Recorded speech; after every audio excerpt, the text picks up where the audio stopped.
I ran into this last week. Here's what fixed it for me. If you're looking to switch your mobile number from Outlook to E, follow these steps to make the process smooth and straightforward. Step 1. Check your eligibility.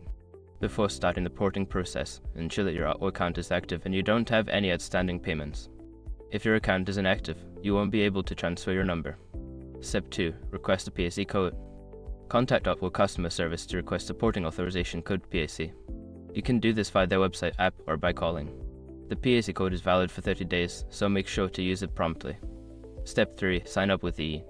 Once you have your PSE code, sign up for an E plan. You can do this online or in store.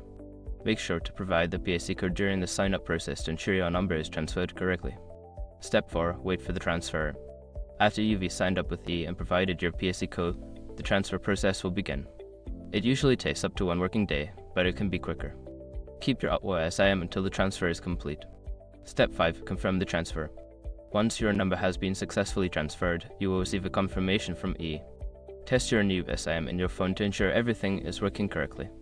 If you encounter any issues, contact E customer support. Switching your number can feel overwhelming, but following these steps should make it easier. If you run into any hiccups, don't hesitate to reach out to customer support for help. Good luck with your new E plan.